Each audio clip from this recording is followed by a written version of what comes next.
recording now, so even if the stream goes down, we got local video. Good. Which means YouTube will be important happy. Thing. Yep. I'm looking forward to telling YouTube to delete the 2 songs it says are in copyright violation later today. It'll be a great day. Every day. You never know. Do they really? Not every day. A couple days we get away with it, but usually it's, most days. Do they usually get both of them? Or Usually both, and it'll usually come back and say, hey, you can remove it, and then we can open this up in the regions you're blocked in, and then so I do that, and then I assume that's what happens. I don't know. Oh, dude, what a pain in the butt. I'm sorry. It's easy. It's 2-3 clicks. Not that big a deal. Okay. It's only really bad for people who may get it that way, who are in those regions, who are on their phones or something and can't get it. Right. But then they can later, so it's no big deal. It's the best we can do given Google's stupid rules.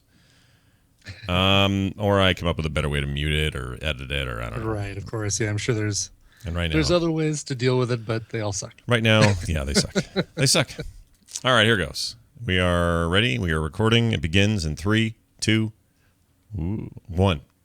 Coming up on TMS, I can finally get my life back. The 3-boobed lady is a fraud. Turns out. A Chinese Twinkie box might yield some sweet loot. True Detective Season 2 gets another guy. All right. I wish. Hackers say they have a lot more nudies. Recommendals. Tom's Tech Time. Your emails and more on this episode of The Morning Stream. The Legoland King's Castle. You can build this castle and play with it for days. But you've only started. The box shows other ways to build these mighty castles, where knights and horses stand, or joust around to have some fun, or march across the land. Each day there's adventure, always something new. And the team that dreams tomorrow up is Legoland in you. There are 6 more castle sets you can collect, each sold separately. King's Castle is part of the Legoland Castle Collection and has hundreds of bricks for building. From Lego Systems. Fear my leet skills. Faux shizzle my manizzle. The morning stream. The morning stream. The morning stream. The morning stream. The morning stream. I'm not angry. I'm passionate. Duh. The morning stream. The morning stream. The morning stream. Good morning, everybody. Welcome back to the morning stream. I'm Scott Johnson. That's Brian Ibbett. It is. I am. It's Wednesday, September 24th, 2014. Guess what I found out this morning? What did you find out this morning? There was a post on Facebook that said the 20th of September, the day of my daughter's actual wedding, is the most popular wedding day of 2014. What? Really? More weddings performed that day than any other day this year. That seems crazy. Wouldn't you think it would be a day in June? I would have. Aren't June weddings the... I thought spring and early summer weddings were the hot deal, yeah. Or they wait till Christmas, second place maybe. But for whatever reason, September, bringing it this year. Whew. Wow.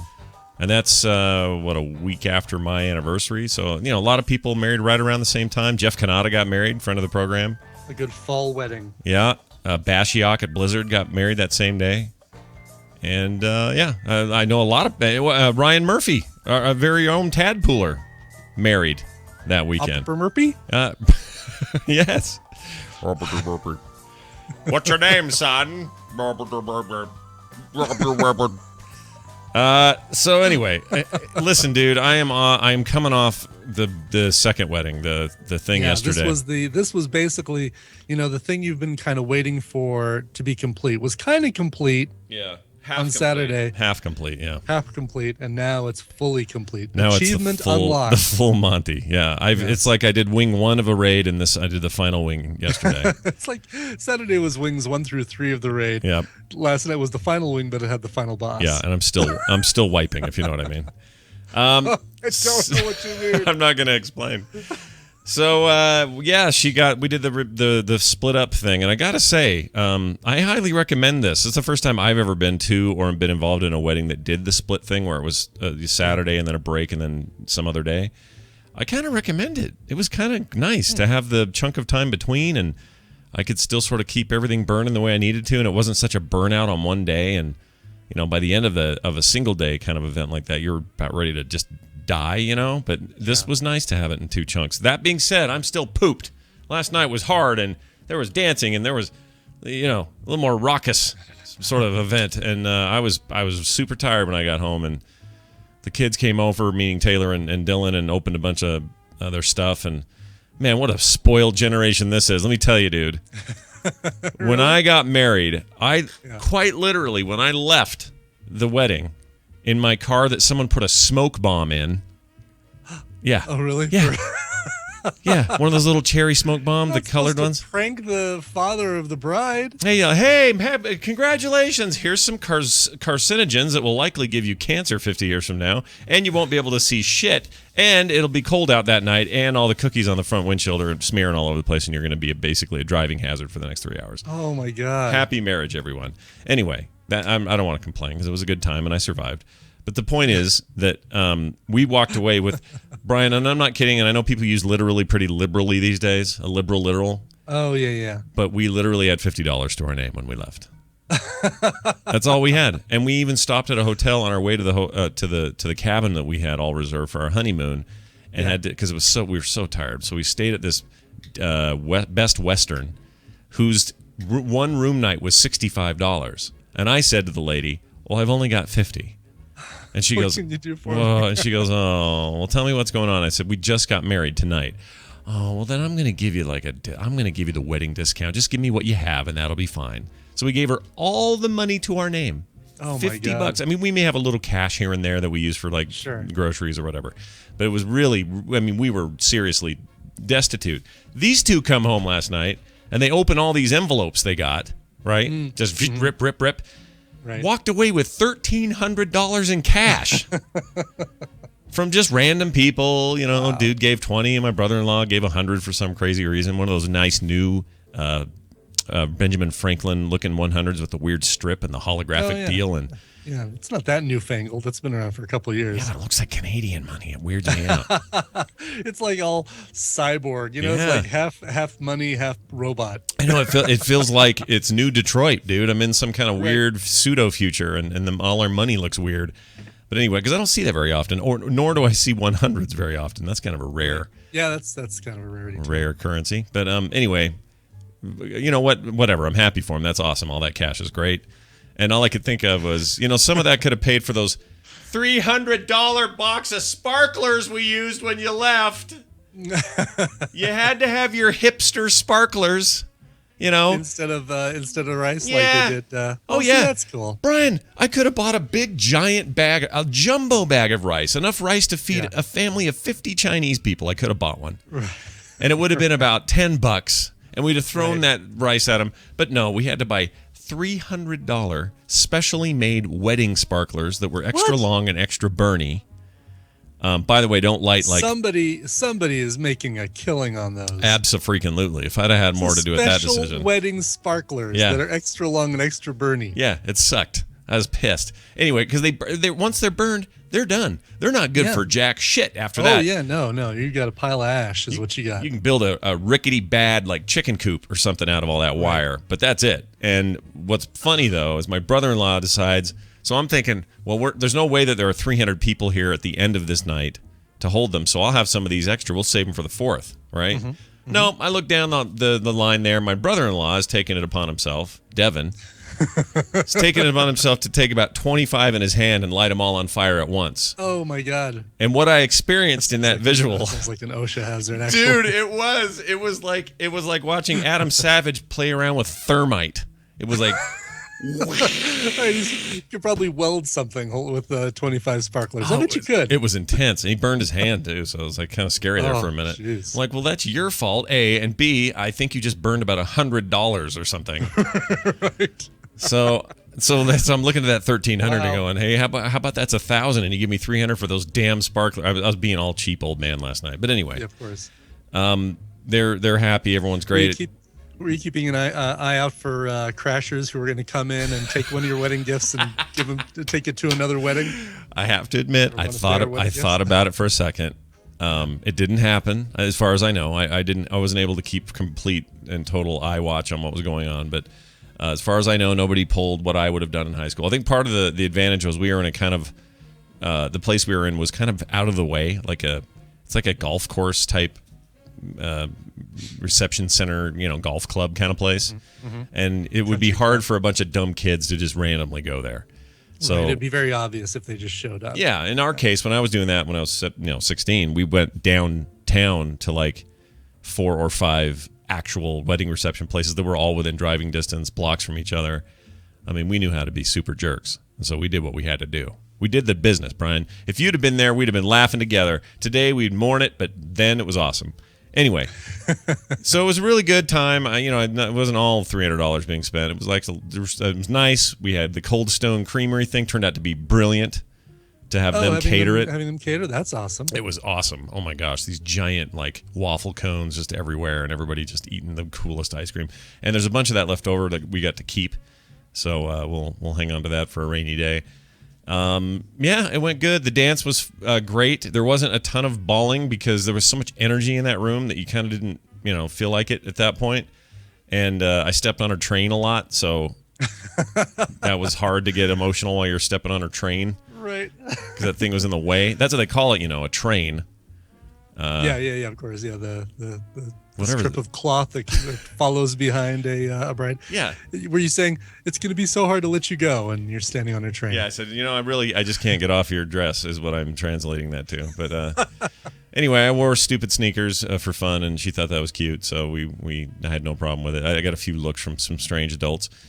Marcus and Amber were there. You know him as Darth Marquis. Dude the single, probably nicest people I've ever known to ever come to like Nerdtacular or be fans or any of that. They are the sweetest, nicest. If you closed your eyes, you'd think you were talking to like somebody's nice old grandparents or something.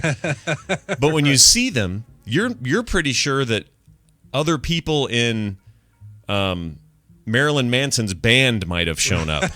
Right. These are the couple, or at least some of the people that got treated unfairly by the wedding party that was at Nerdtacular at the same time as our event. Yes, I think so. Right? Yeah, I think so. I think you're. Oh yeah, that's right. Because they were in an elevator with them or something. Something like that. Their natural state is that they are cool looking, but cool to us is scary to some. Right. Once you get to know them, though, like 5 minutes into talking to them, I don't know that I've seriously ever known nicer people. They are the sweetest freaking people. They are super, super cool. So they hung around and stuff, and it was great because I'm having kind of fun with this. I spent a lot of time talking to them, and it was really nice of them to come and represent the whole Frog Pants thing, and that was great. But every once in a while, I'd see like an old person kind of glance over and just kind of go, yeah, what's this about? What's going on over there? And I'm thinking, you judgmental bunch of buttholes. They're really nice. You have no idea. And they are nice. They never not a nice thing to say about my kids or my family. Never not nice. Yeah, never not nice. That's their N. It took me a while, didn't it? little long, yeah. Is it possible to have a hangover when you don't drink? A little tired. Yeah. Is that possible? Well, didn't Donna Summer have a love hangover? Oh, that's true. I imagine she did. you can have a wedding hangover. I imagine. Is she still with us, Donna Summers? Just curious. No. Okay. She passed away a few years ago. All I'm not going to make that mistake again, people. All right. Listen, your monkey's knowledge she is. passed away in like 2010. No, that's recent then. Okay. Yeah. I thought it was fairly recent. Donna Summer. I'm just gonna look real quick, see what the day was. It was 2012. It was more recent than I thought. Yeah. Wow. All right. What you know what? She looked great before she died. What happened there, I wonder? Well, anyway, whatever. So point is, it's over. I can move on with my life. Oh, it was nice to see. Lung cancer, by the way, was what took out Donna Summer. Bone, did you say? Lung. Oh, okay. Matt Anderson, Dark Anders, a.k.a. Dark Anders, his family were there. Oh, cool. Yeah. A lot of old friends that listen to shows and stuff, like Jeff Straw, if you're listening, Colin Farmer, old wild buddy of mine, and been listening to The Instance forever. Anyway, it was cool to see fans. By the way, it was Diana Ross, not Donna Summer, who had love hangover. Dope. So you did it. You went ahead and did it. You screwed it up. That's it, Brian. You're out. That's all right. Diana, Donna, come on. Kind of disco time. They're kind of all in the same boat. They kind of were, yeah. Anyway, family, friends, blah blah. It was all great. It was great. Cool. And I'm still a little bit surprised how chill we're all the Kim and I are about the whole thing. We're not feeling any kind of loss, remorse. We're just happy for them. They're doing great. They're in a car right now on their way to California for their honeymoon. They're going to be there for 6 days, and they're staying in some awesome resorty thing, and They're just couldn't be happier, and they looked amazing and all that stuff. Proud dad, blah blah, all that stuff, times 10. Now I don't have to worry about this shit though for a long time. I'm done. Right. I'm done. Carter's not going to get married right away. Certainly, she's 17. She's got some, got some years. Yes, she's got some years. I doubt she's I don't know. I mean, who knows? I didn't think Tay would be a 20-year-old married person. You can't. Right. You can't put a wall up. You can't protect her from love, men Brian. who want to marry her forever. Right. Those evil men who want to marry her. Hard for me to think of him, even Dylan, as a man, but he is. He's 22. He's technically a man. Christian Slater-looking man, apparently. Yeah, totally. And people believe. And at the wedding, I kept bringing it up, and even his mom admitted it. She goes, "Oh my gosh, he does look like him." I'm like, yeah. Did he walk in and go, "Greetings and salutations"? How's everybody doing? He didn't do that. And then I yelled, "We just want the money!" I yelled. Where's Harvey Dent? Where's Harvey Dent? Oh, gosh. Anyway, my buddy Drew was there, who I always love hanging around with. And for those who don't know who Andrew is, he's the guy. He is the You Can Eat Rice guy. And he's the six-shooter Yosemite guy. And all these stories that I've told for years, he and I used to hang out constantly. And we met them when Taylor was 8 months old. And here she is, 20 years later, freaking everybody out.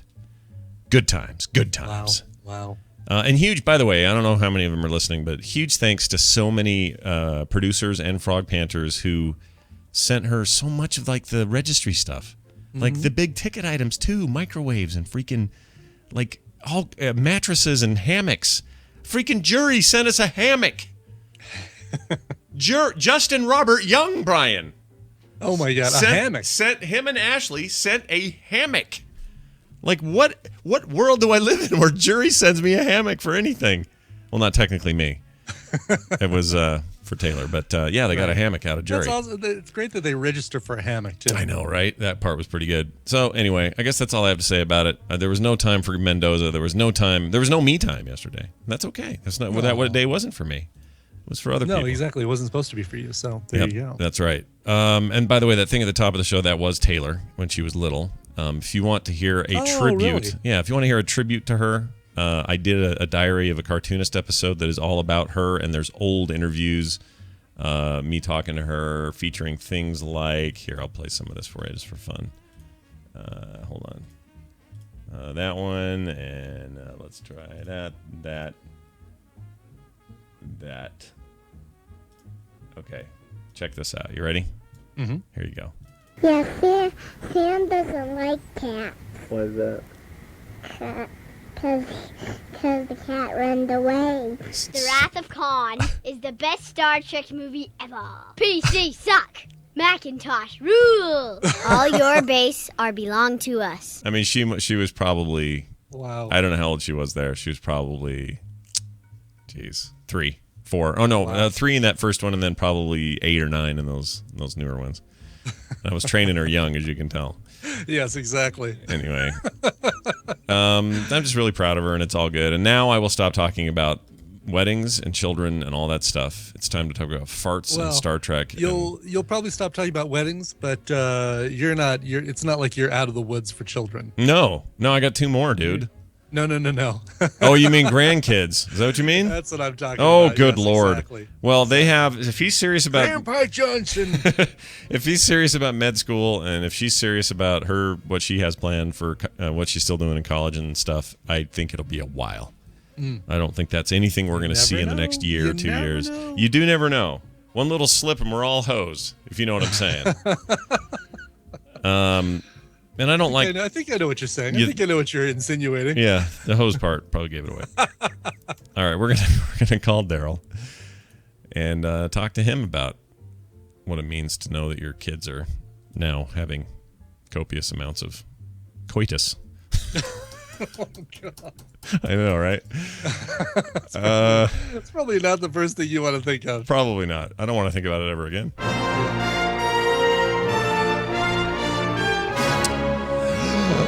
Oh, look at here. It's a Stump a Trek Nerd, and it's brought to you by Tech Ease, the podcast about simplifying our lives one gadget at a time. Check us out at niceguynetwork.com/techease. That's TECHEASE.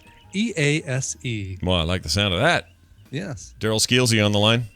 I am here. Still at home. Still doing the thing. Still angry. Still angry. Still angry. Ever angry. Well, by the shirt, we can tell that you're angry. Yeah. Oh, it's Angry Birds, which are actually from Peanuts. Oh, what? The original Angry Birds. Woodstocks? Yeah, Woodstocks.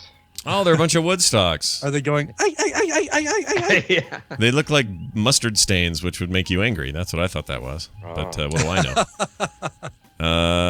Hey, Daryl, it's good to have you on. And how many more days are you home for the morning? What's going on with that?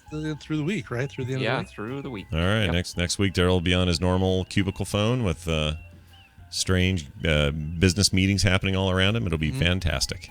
People slowly rising above the cubicles to look and see what's going on in his square. Yeah, what's he eating over there? What's going on? What's the deal with Star Trek?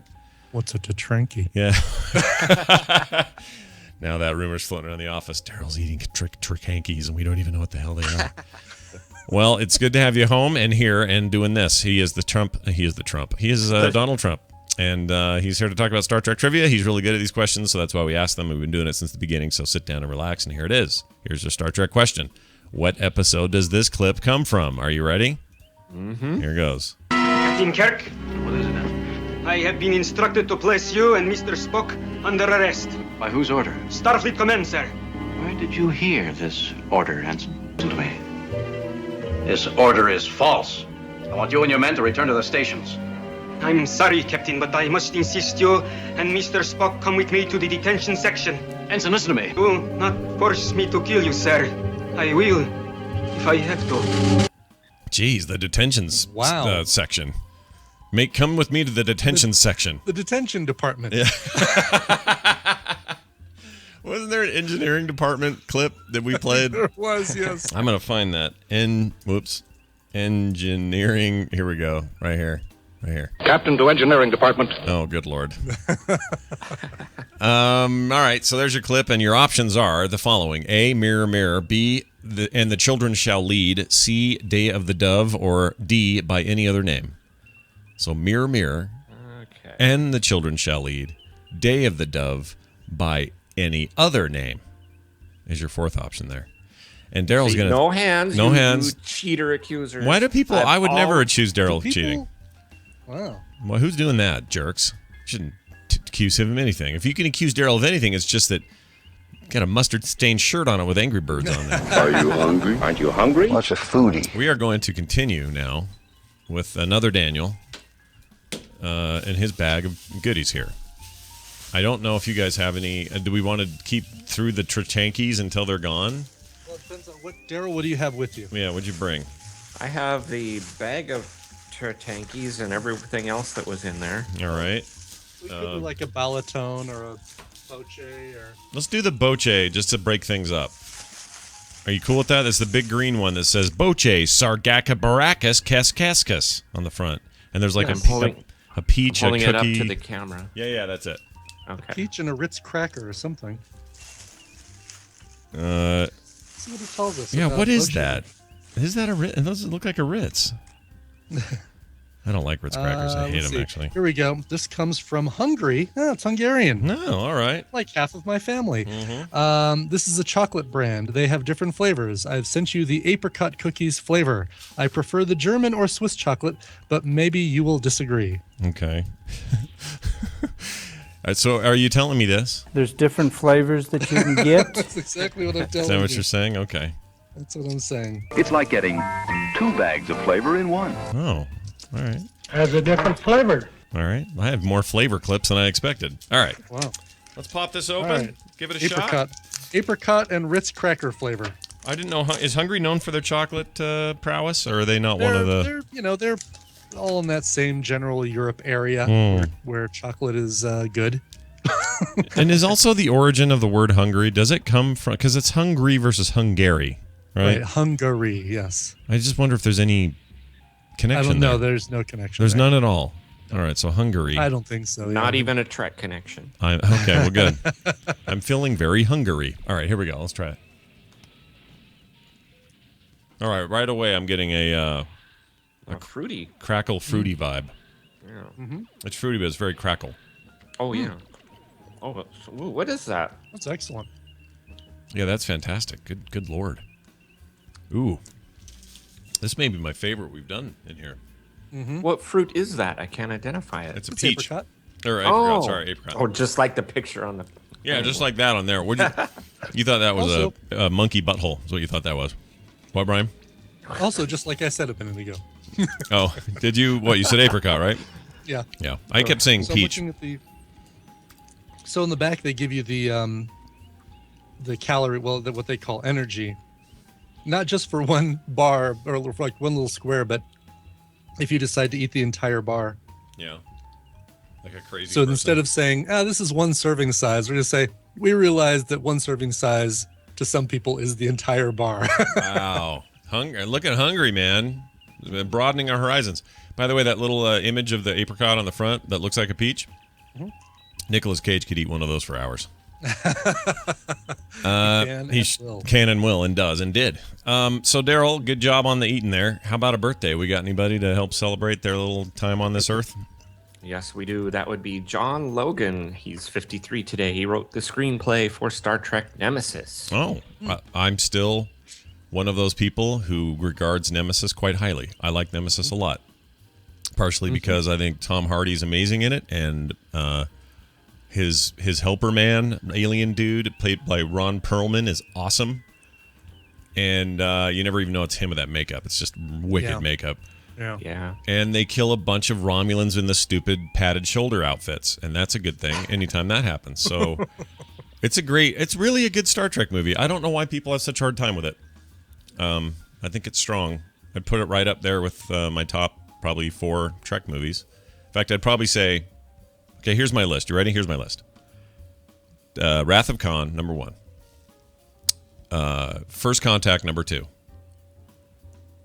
And probably Nemesis at 3. And then the rest are kind of a jumble. But I feel like those are my top 3 favorite Star Trek movies. I don't know why Nemesis resonates with me. It just does. Well, it's a good story, and there we go. Good writing by John Logan. So, good job, John Logan. Happy birthday and well done. Keep up the great work. Logan, it is good to run. You must run. Do we know, did he write anything else? Like, should I look that up really quick? You can look it up because if he's written anything else that we enjoy. Why not? Why the heck not? We should do that. We have the power to do that. He wrote the Last Samurai. I was hoping for something called The Rat Last. He wrote Gladiator. Oh, what? What? That's awesome. He wrote. He wrote. Are you not Skyfall. entertained? Oh, sorry. That's my Maximus. He wrote Skyfall, Sweeney Todd, Rango, Hugo. Good Lord. Penny. He's a writer for Penny Dreadful. He's writing the next 2 James Bond films. That's great. Any Given Sunday. His first movie was he wrote Tornado! Exclamation point. Oh no, Tornado. Followed 3 years later by Bats. Bats. Now hold on. Is that streaming? Because FilmSack is calling. Good Lord. Bats. Which one, Tornado or Bats? Bats. I want to see Bats. I really do. 1999's Bats. All right, I'm in. No, seems prolific to me. Seems like he's doing just fine out there in the world of screenwriting.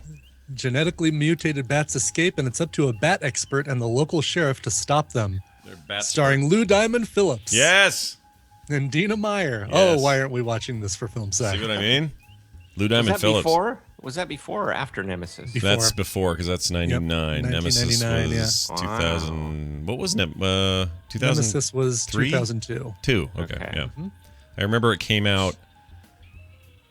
Lord of the Rings, the weekend of Lord of the Rings, and I remember thinking, "What are you doing, Star Trek? Why would you do that? Why would you open that same weekend?" Right. And they got decimated as a result. I think that's why people don't like it. They think it just sucked because no one saw it, but it's not that. It's not why. It was actually good. It's just you don't open your movie when Lord of the Rings opens. Right. It's like Paramount went, "Oh, we don't think that's going to do very well."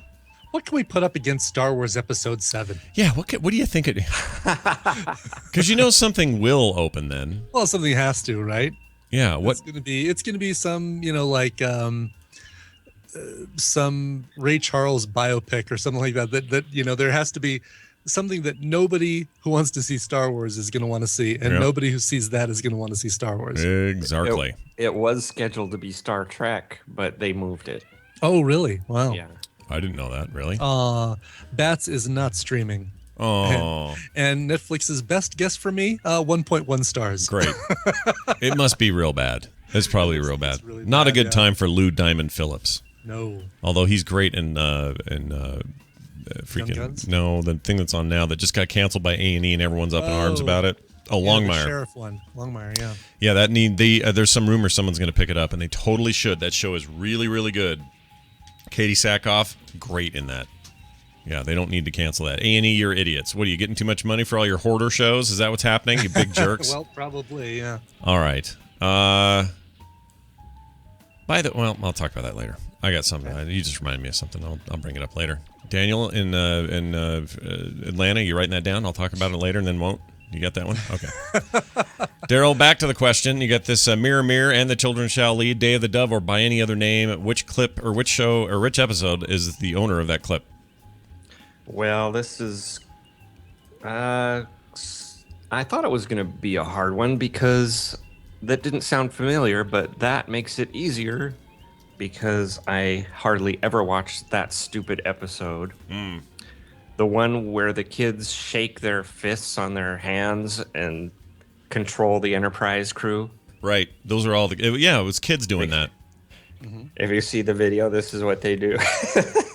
And that magically allows them to control everyone. It's terrible. Oh, gotcha. It's Yeah, terrible. rock, paper, scissors, basically. Yeah, exactly. It's a proven method, man. So I'll have to say, and the children shall lead. All right, well, let's find out if Daryl is right and gets a three-peat this week with his correct answer. Is that correct? Congratulations. You're a winner. You did it, and the children shall lead is the proper answer. The crew brings some, or as he wrote, smome children aboard, and these children start to take over the ship. They make Chekhov think Starfleet has ordered his homies Kirk and Spock to be arrested. And that is thus how it ends. What a dumb episode. What a good job Daryl did. Daryl is the Trek Nerd on Twitter. He's also on the show This Week in Trek at thisweekintrek.com and part of the Grumpy Cast. Daryl, why don't you now play a game with us? Which is, let me guess, probably something to do with, what's it been? I just forgot. Star Trek game or actual goose? Or actual goose, right. Is it still that? We're doing that again. Mm-hmm. Okay, go. Come on, Parisi squares. Yeah. Do you want to get a little theme or something? Oh, sorry. Here's your thing. That's a good point. Let's see. I just Here you go. Not that there's anything wrong with that. All right, there you go. Okay, Terrace. Terrace? Oh, sorry. Terrace goose or Star Trek thing? Can we get a spelling on that one? Terrace. Oh, like as in like you'll find the patio furniture out on the terrace. Yeah. You'll find all your clothes and belongings out on the terrace. Hey, don't you guys hate the term chaise lounge? Don't you hate We it? talked about that yesterday. I know, but don't you hate? No, we didn't on the show. Yeah. Yeah. No, I talked about it on Twitter a bunch. I don't remember bringing it up here, did I? Yeah, we even found the correct pronunciation. Oh, we did. Yes. Yeah, I was thinking that was all on. Yes, That was all a dream. I did. Whatever. The wedding has blocked half my short-term memory. Wow. I don't know what's. Who am I? Who are you? Wedding brain. So terrace. I'm Star Trek. What though? What was the Star Trek game. Game. Yeah. Terrace. I think it's going to be a goose.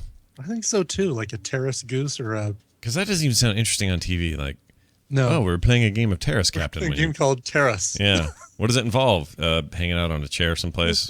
We pave. Yeah. Pave somebody's patio. Yeah, and the sun doesn't really see you very well. It's covered. All right, so Daryl, we say goose.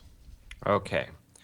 Terrace is an actual game made by Herbco International in 1991 and used as set decoration on TNG. Cheating, cheater, McCheaty pants, because that's a real game, and they cheated. But they used it on Star Trek. Yeah, I guess that counts. It counts. We'll let this one set go. decoration. So I'm guessing it's like a. That sounds familiar now, like the game, the actual game Terrace. The actual game Terrace? I've never heard of it. I wonder what the objective is. To hang up on Daryl before he has a chance to respond. Television highlights of the news of yesteryear. Ooh, look, it's the news. And it's brought to you in support of or by to support She couldn't figure out a good lead in. Yeah. Support the Shoot the Moon documentary at http. Oh, come on now. bit.ly/shoot the moon doc. That's bit.ly/shoot the moon doc. Yeah, I want to see this made. It's super cool. A listener of the show is working on the documentary. It was spread all over the internet yesterday. The Verge carried it and a bunch of others. It's all about the building of a space elevator. Oh, really? That's actually happening, yeah, and they're documenting it, and it looks rad. How far will this thing go? I don't know. That part I do not know. I'll bet the documentary gets into that, is my guess. It seems really cool, and I like cool stuff like that. Also, Squarespace.com is sponsoring the show as well. Did you know that you can go there and try it for free? It's not like most website creator tools where you got to go in there and they're like, hey, you got a free 7 days or something, but you got to give us your credit card, and we're going to just auto bill that unless you tell us not to. I hate that. That's just, to me, that's just a weird lack of trust, and also a lack of trust in your own product. If you're willing to give me a free trial, let me have it for free for real. Trust that your stuff is cool enough that I might actually like it. And not some weird trickery where you're still going to have my credit card and possibly do it and hope I didn't notice. Like, I'm going to pay, but if you don't like it, you'll get your money back. Yeah, and I guess I guess if I had to say my favorite thing about Squarespace, I mean, I love the templates, I love the tools, I love the ease of use, I love all those things. Getting a free domain with every account, all that stuff is awesome. I just like the fact that they're confident enough in their own product to let me try it and let me decide what I want to do. And that goes a huge long way for me in this day and age where, everybody wants your money. It's nice for them to do that, and it's really appreciated. So we're going to show a little appreciation back by saying, look, if you're going to go over there and try it out, and if you decide you like it and you want to build your website there, use the code MORNING at checkout for 10% off your account. That's MORNING at checkout for 10% off. And, their slogan goes like this, and I love it. A better web begins with your website. At squarespace.com and the code MORNING. All right, let's get to the news here. The three-boobed lady, the one we talked about yesterday. Yes. She might be part of a giant fraud. Might be? Might be. Probably Isby. Yeah, Isby. Isn't he the groundskeeper at Starfleet? Isby? Or is it Isby. Boothby, I guess, isn't it? Boothby, right. Jasmine Tri-Devil's site is linked to a woman who has been charged with fraud in the past. Snopes also reports that the Tri-Devil's domain is registered to Alicia Hessler, who runs a massage parlor in Florida called Golden Touch, which boasts that it is a, quote, provider of internet hoaxes since 2014 and a, quote, specialist in massage for three-breasted women. Well, there you go. It's all bullcrap. No doctor did it. Some well-done photoshopping, I gotta say that. Yeah. Well, she's never given us the full Monty there, though. We don't know. Well, no. And not that I'm asking her to, but... Right, none of the video actually showed even the cleavage, I don't think. I think it was like, if you saw cleavage, it was in a static photo. Yeah, the only video we got really that was outside of her weird Q&A thing with the mint chocolate ice cream was her in a room, this red-walled room with horrible music playing, and her quietly, creepily looking into a mirror and taking a selfie. Oh, yeah, that's right. I forgot about that. That reminded me of like every David Lynch movie I've ever seen. Yes, right. Anyway, it's Buffalo Bob dancing to whatever in the middle of Silence of the Lambs. Putting the lotion on the skin. That's right, exactly. Let's see. There was some other talk about. Let me skip ahead here. A Florida woman. Oh, let's see.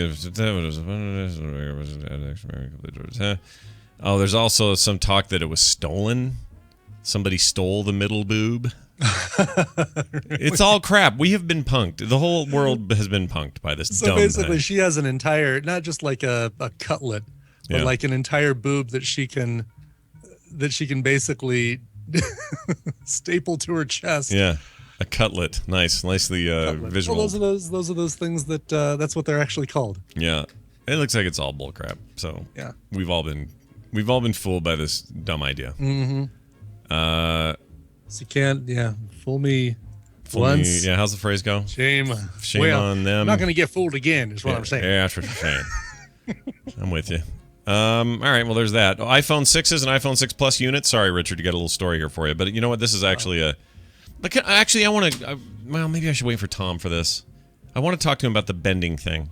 Yeah, I'm saving that for Tom. Yeah, we'll definitely save it for Tom. I want to find out about that too. Don't let me forget to bring it up because I'm kind of irritated by it, and I'm not for the reasons you'd think. And also, they've been testing some Android phones in the same way, and I just think the whole thing is super, super stupid. But we'll get to that when he gets on here. Okay. But here's this story: iPhone 6 and iPhone 6 Plus units have been reportedly smuggled into China in Twinkie boxes. Ah, that's where mine is. Right? Well, who knew the market for Twinkies was still so strong in China? Good thing Twinkies came back, right? Yeah. It says here, this article on digitaltrends.com. I assume that they cover digital trends. That's a guess. I don't know. Yeah, I mean, could be anything. a food blog. Could be anything. Here at Digital Trends, we're going to make a nice souffle. Right. Even though the iPhone 6 and 6 Plus saw strong sales over the weekend, strong as an understatement, they sold 10 million of the damn things. Right. That broke every record ever. Both models have yet to go officially on sale in China. The Chinese government hasn't issued regulatory approval for the new iPhones. As a result, some Chinese citizens came up with a unique method to smuggle these phones into their new homeland, or into their homeland. Some smugglers have resorted to removing Twinkies from their packaging, replacing the delicious yellow sponge cakes. Is this sponsored by Hostess? Jeez. The delicious yellow sponge cakes. With iPhone 6 and 6 Plus units, this is how big are the Twinkies over there? Because that 6 Plus is way bigger than a Twinkie. They could basically fit one iPhone Plus in a single Twinkie box. I guess so. This is reported by CNBC reporter Eunice Yoon. That's a great name, Eunice Yoon. According to Yoon, other methods of smuggling new iPhones into the country involve placing them in coffee tins and toothpaste boxes. So, how big are your toothpaste boxes, man? Seriously. Well, and how, right, exactly. And how heavy are your Twinkies for them not to be able to notice that, wow, why is this box of Twinkies like 43 pounds? Hey, Mom, how come this box of Twinkies weighs so much? Just open it and eat it. They are, it's a weird deal, and I don't know why you would do that. It's funny because when I was in China and in Hong Kong for that time that I was there, we went down to the little market-y place where you could just buy a lot of stuff, and I was shocked how much really authentic-looking knockoff stuff there was. But I always wondered how much of that stuff was actually knockoff and how much of it was actually real. So I picked up a PlayStation 2 controller there. Mm-hmm. Yeah, because it was like $2. I'm like, I'll buy that, brand new. Got it home. Worked great. Never had a problem with it. Totally had rumble. Had all the whatever. It looked authentic. Felt exactly the same as the other 2 controllers I had. Or 3, I guess I had at the time. So we had 4 total. And I still to this day think that may have been like a stolen actual Sony controller. Oh, and not really? some knockoff, yeah. Smuggled in a box of ding dongs. Yeah, a box of ding dongs because they're black, when ding dongs aren't supposed to be black. Anyway, that's the thing going on. We are sponsored today by our good friends at the Texas Beard Company. Yay! That's right, folks. Texas Beard Company, all natural man-made beard care products. I had to make the fart sound to reset my voice there. They make it. It's awesome. It's great. And I love the site. If you go there, texasbeard.com, there's just a little bit of Americana bleeding off that page, man. It just feels right. Mm-hmm. Something about it. And they're showing off some sweet beards. Last night I noticed lots of beards at the wedding, and I noticed a couple of them that could have used some products. Oh, really? Maybe a little bit of tending? Some beard tending? Yeah, just a little bit. They should have gone to the Texas Beard Company. Great for any beard, Gandalf style, or if you're just getting little peach fuzz like Nick on his lip. You have to start shaving that thing. Much less itchy and much softer for manly scents. Oh, it's awesome, dude. Just go get your beard taken care of. And when you go, let's save you some money. Go to texasbeard.com. That's texasbeard.com. Use the coupon code MORNINGBEARD. MORNINGBEARD. One word. At checkout, you get 20% off your entire order. And don't forget, if you have an order over $25, free shipping in the U.S., no matter where you live in the U.S.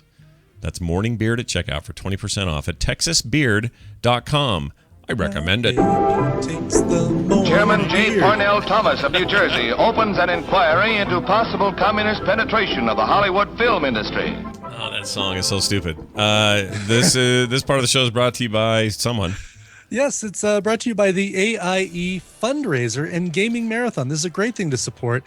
Support gaming and communication and fun among the AIE Guild. Yeah. Here's a link for you, by the way. It's bit.ly or bit.ly, I guess, / AGOG 2014. AGOG 2014. Agog 2014. Yeah, Agog 2014 is exactly right. And you can buy stuff to support it. Now, basically, you can buy slots in the gaming marathon, other swag packages. The goal here... That link does not work. Are you sure it's AGOG? Well, that's what he said. Let's see. Better yet, you know what? The faster way to do this? Go to aie-guild.org, and the very top post is all about this. So it'll take you everywhere you need to go. And it talks about the AIE Guild at BlizzCon and how we're going to pay for that. I mean, it's just a great way for guild members to pitch in and be a part of this thing. So go to aie-guild.org, and you'll be sent in all the right directions. And frogpants.com/store is where the actual packages are. So if you want to just jump straight there, you can do that. All the money goes to the guild. None of it goes to me. We're just using my store as a front. Well, that sounded illegal, didn't it? Using my store as a front. Well, let me say that again. It is a front end because the tools are there, and then all of the proceeds go to the guild. None of it goes to me. I am hosting that for freebies. All right, so go there. All right, let's get to the news in the celebrity style here. True Detective. We talked about how they got the Colin Farrell to be in their little mom and pop show there, and now it's confirmed that Vince Vaughn will be his co-star. Vince Vaughn, really? Yeah, right? That's an interesting combo there. Let that settle in. Now, I remember when Vince Vaughn was on the scene, the first on the scene there in the early days of his film career, and everybody thought he was going to be the next great thespian actor of our day. He was being raved about by everybody who ever uttered his name. And then things got weird. Like, he got kind of paunchy and slow, and nobody seemed to talk about him as much anymore. But I've always thought he's a fine actor. Mm-hmm. Maybe too many comedies to know about the drama side, but he's good. His delivery is very improvisational. Like, a lot of the times when he's delivering lines, you think that they're kind of off the cuff, and they may be. It may be that he's just so good at what he does that he can do that embellishment to the written word with his own improvisational stuff. But what was the Will Ferrell movie he was in with? Old School. Oh, is it Old School? I love that movie. Mm-hmm. Gosh dang it, that was funny. Well, he's in this, and Twitter flooded with reactions. As let me tell you something that's kind of surprising, Brian. Twitter freaked out. I know that seems crazy. No way. You mean people got crazy about things on Twitter? Yeah, said things they maybe wouldn't say otherwise, or wouldn't say unless they were, anonymous. Things like that. I know it seems crazy, but this is the world we live in. Some are excited to see the two movie actors, while others don't like the casting choices at all. Among those who support Farrell and Vaughn's casting is Tierney Bricker, who wrote, Colin Farrell plus Vince Vaughn equals Wedding Crashers 2. JK, it's True Detective Season 2. But I wouldn't have been down for, what? I wouldn't have been down for the other two. Okay, that guy's an idiot. I don't understand, yeah. Rami Zabra tweeted this. Oh, I love when articles just pull out people's tweets. They Quote, do so well with it. Yes, my dream has come true. Vince Vaughn just confirmed for True Detective Season 2. You're like a poet, man. And then a bunch of people hate the idea. So whatever. It's going to be great. I'm not worried about, honestly, this casting is less important to me than the tone and the writing. Right, exactly. Because that's what made that first thing great and let those stars shine. I mean, Woody and freaking All Right were amazing in that. What an amazing show. Well, and I think that it's all in the matter of directing. It's all in the matter of writing. That show has got such a great flavor to it that I don't think we're going to see the comedian Vince Vaughn. I think we're going to see the darker, maybe the Gus Van Sant psycho Vince Vaughn. Yeah, a little bit. This one. doing that thing he was doing with his eye in the hole there. Remember that? Ugh. Right. All right. Yeah. Good stuff. Creepy. Yeah, that'll be good. Do you think Colin Farrell goes Irish, or do you think they just make him American accent? Oh, I don't know. That's an interesting question. If it's in L.A. or wherever it's supposed to be set, I don't know what to expect. I mean, one of the things I liked about True Detective is it felt like it could have been set in the 50s in a weird way. Right. I hope that they retain that. I really like that feeling of it, even though it was clearly modern day and, it was 90s and then flashbacks from the 2000s, but spoiler. But I don't know if that's a spoiler. No, I like that. I think that should continue. Do you agree? That should continue, that flavor, that kind of, could have been anytime flavor. Mm-hmm. I like anytime flavor. What was the Guy Pearce, Russell Crowe. Oh, L.A. Confidential. L.A. Confidential. Kind of had that feel to it. Yeah, I love that movie. Mm-hmm. I've seen it in so long I hardly remember it, but I remember loving it. All right, here's some news for you. Hackers threaten to leak nude photos of actress Emma Watson. Sorry. Two very different. Very different Emmas. They were both in Harry Potter. Harry Potter, yeah. Yeah. So yeah, Hermione got up and did this this United Nations talk about urging men to join the fight for gender equality. Can I just make a quick complaint? Sure. Just because you're in Harry Potter or who ate Gilbert's grapes doesn't make you an expert on anything. Now, I really liked her speech. I think it was great. And the sentiment of it, I think it was awesome. I'm in agreement. I think it's great. But I have never been down with this idea that because you were Spicoli in that stupid, what was that movie? Help me here. Fast Times at Ridgemont. Fast Times at Ridgemont. Just because you're that guy does not make you an expert on U.S.-Iranian relations or whatever it may be.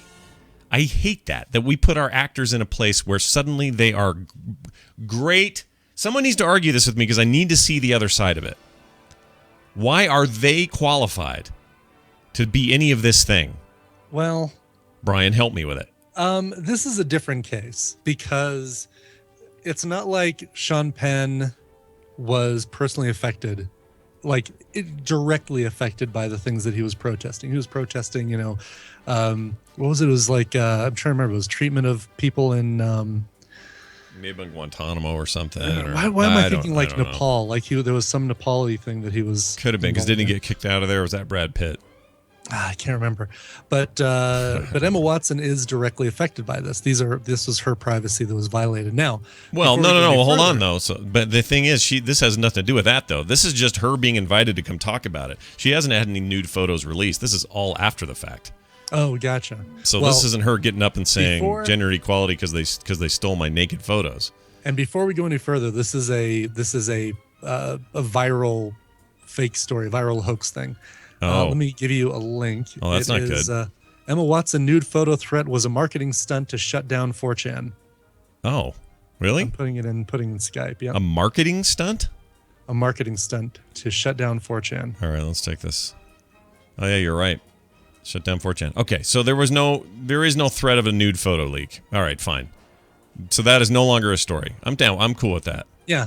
But because that's not the story to me. The story to me is you're Hermione Granger. Mm-hmm. Okay?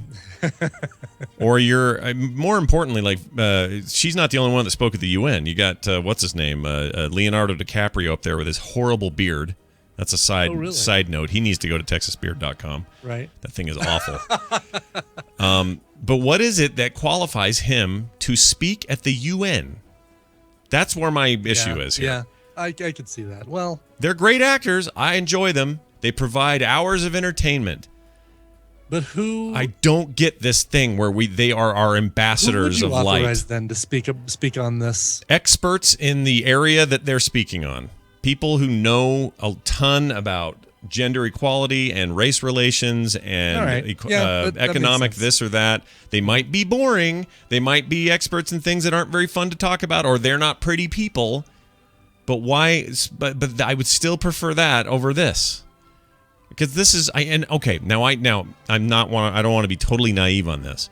The reason you get Emma Watson or Leonardo DiCaprio or whoever up there is because they are internationally known. Mm-hmm. They have recognizable faces.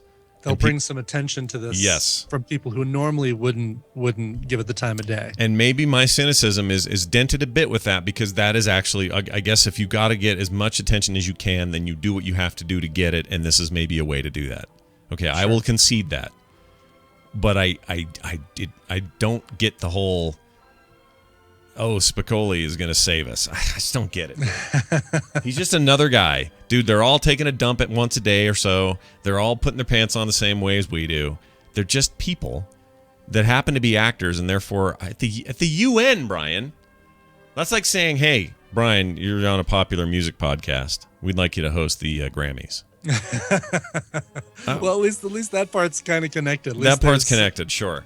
Or that's not even a good example. I'm sorry. You should host the Grammys. Let me back this up. This would be like them saying, Brian, you need to host the next G8 summit. Okay, there you go. That would be.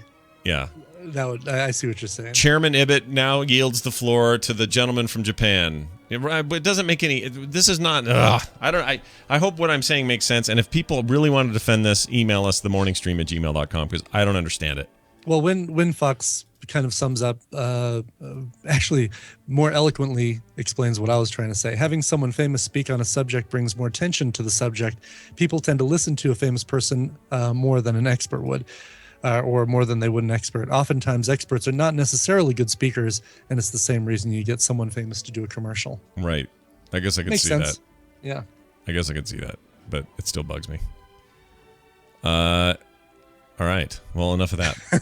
Casrick says, entertainment people have brains. Well, I really like to know. I like to know. HelloFresh.com has a good brain because they just opened up their service to the entire freaking country. Good gosh, it's just insane and it's amazing. HelloFresh.com is the place. I want you to go there right now. I want you to go there and I want you to look at the recipes they have lined up this week. It's amazing stuff. Freaking, I get tortured every time I see somebody else eating this stuff and I got to hurry up and turn around and get one coming to me. Mm-hmm. I love them. I love them. Make cooking fun again. Each and every week, their chefs make delicious recipes. You pick what you like, and those farm fresh ingredients are at your damn door. I mean, it's as simple as that. 30 minutes later, boom. You're the head of the party, of your date, of your life, of your family, your whatever. It's amazing. Morning Stream at checkout for 50% off for first-time customers. Go be a first-time customer at HelloFresh.com and use that code, Morning Stream, 50% off. Brian, let's take a break. When we come back, there will be Nicole and there will be Tom here. And that'll be fun because that's Wednesday. Yes. But you've got music and we're going to play it now. I do. Hey there, Bot and Spigot. Yeah. Long-time listener, Sweeney Toad here. Next Wednesday, today, I'm due to have a cesarean section in order to welcome the next tadpooler into the world. He or she is stubborn and doesn't want to turn and would love to commemorate the occasion with a tune. I'll be in the hospital likely until Saturday, so either Wednesday or Thursday would be fine, or the next Monday if you don't have the room. I know there are lots of songs about baby boys and girls, but since this one is a surprise, that might make the choice difficult. So, as long as it isn't that Zeus Forsaken Creed song, I think we'd be happy. All right. Can't wait to introduce you to the newest Flaherty, guys. Going with the new baby flow, Adele, not Dazeem, nor the singer. Nice. So this one, I basically did a big search through my cover library for any song that contained the word baby, and then I started listening to them to kind of pick out one that I thought would be good. And for whatever reason, this one connected with me. Maybe it's the fact that we're going to be seeing the movie this weekend for Film Sack, where this song originated. The song is Baby Elephant Walk, and it's performed by a group called the Jigsaw Scene from a 1996 really cool compilation called Shots in the Dark. It was a tribute to the music of Henry Mancini with covers by new rock and pop artists. Really, really cool.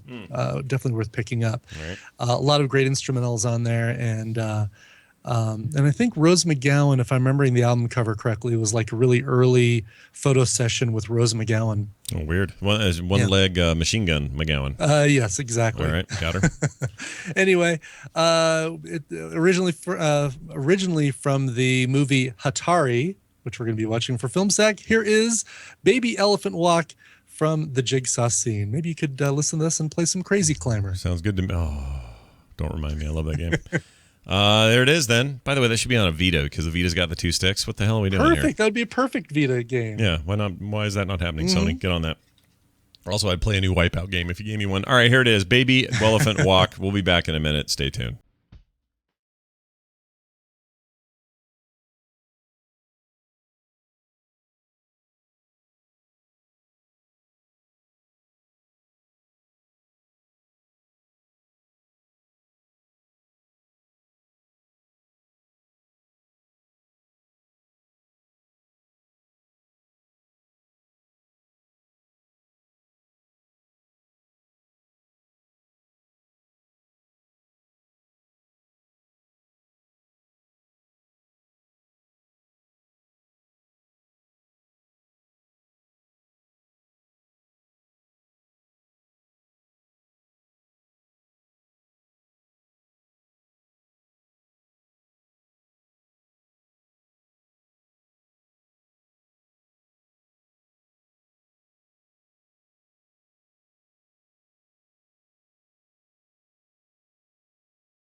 Here at LensCrafters, people ask how we make even bifocals in about an hour.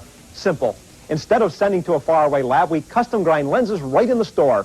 Listen. We went for a walk, came back in an hour. My 2 pair of frames with bifocals were ready. Even though it was a no-line bifocal, they made it for me in an hour's time. I even got bifocals within an hour. Come watch us make your glasses in about an hour. Call for an eye exam or bring your prescription. LensCrafters, Eastview Mall next to McCurdy's. Oh, this is comical.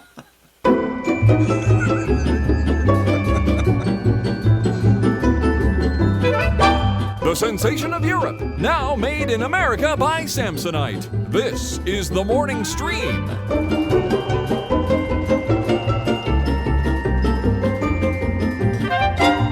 Okay, we're back. Listen to that third eagle cracking himself up. I know, right? Oh, this is comical. Dude, he is into it, man. Oh, jocularity. Oh, this is comical. He's just having a good time. Check it out. Because the leopard has 4 heads and 4 wings. Duh. We knew that. 4 heads and 4 Good wings. for them. Good for them. That's not the real problem. No, it's not? Oh, this is comical. Okay. I guess that's supposed to be some kind of a joke. What a dork. He is the gift that keeps on giving. You know it's true. So many good clips. Whoa, don't do that. Fear So my many leads. good clips that come out of that guy. He's the best. Don't ever go changing, buddy. We love you. Okay, it is time for us to now do what we do next. And that is to call Nicole and put her on this here show and talk about things she's watched this week. Oh yeah. I gotta find her little theme here. Here it is. Check it out.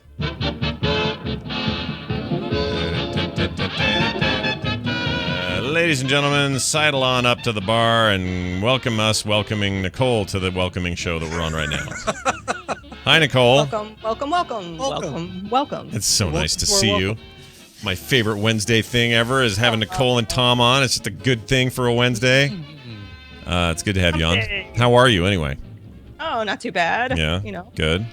Keeping it real. I was just talking to some fellow Arizonans. My brother and his wife and my niece were all out here for the wedding, and she mentioned... Yeah, that's right. They live here. Yeah, and they mentioned, we're about to enter our best part of the year as far as the weather goes, right? Aren't you excited? Yeah, I'm so excited. Not going to be so sweaty anymore.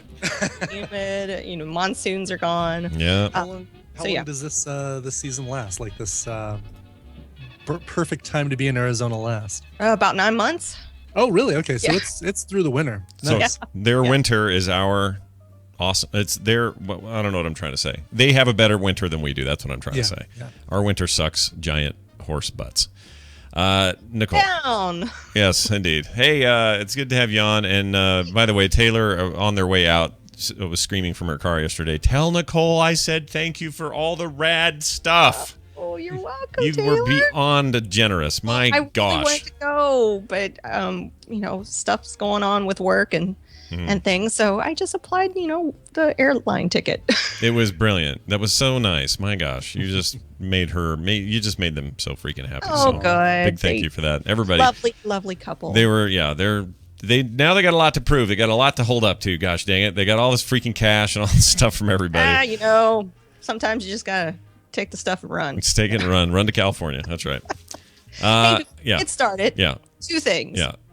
I think this is my theory on the 3-boobed woman. Yes. It's a publicity stunt for American Horror Story. The new season starts October 2nd, and there is a 3-boobed woman. But it's so low rent though. Like I agree with you that that's possible, except it just seems so back alley.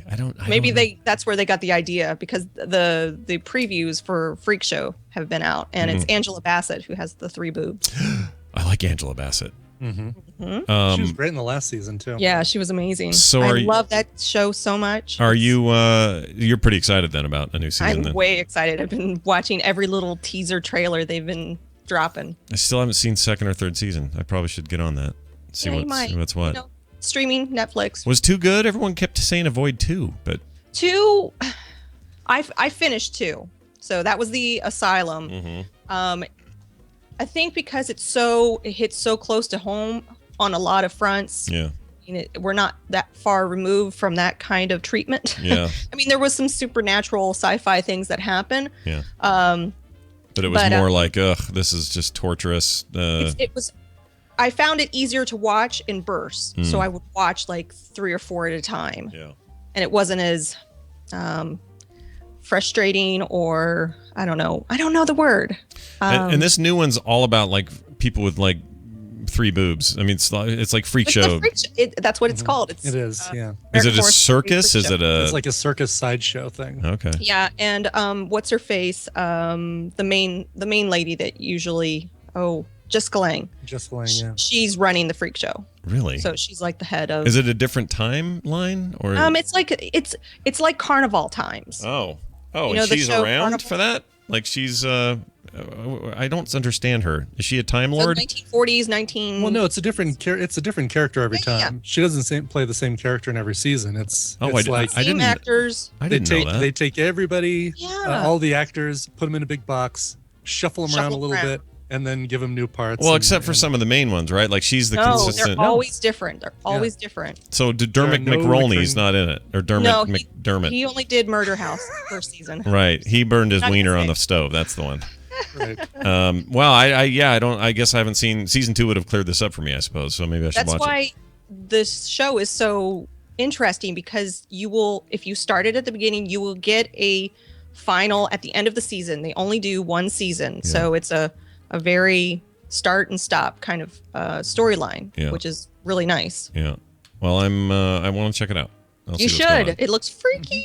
Yeah. And on the God, other, that little clip that they showed, that little trailer thing with the screaming face. Holy crap! That's. Did you see the clown unnerving. yet?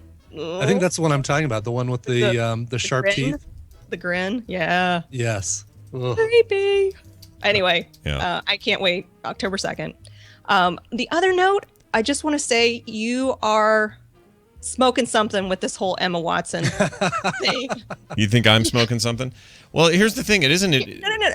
You already said your piece. No. I just want to make it. I want to make this super clear. I don't have a problem specifically with Emma Watson. No. At all. I know. It's the overall thing. Do you know what she's speaking for, right? Yeah, she's speaking for gender equality at the UN. She's speaking for an organization called He for She. Yeah. She's talking to you as a male Yeah.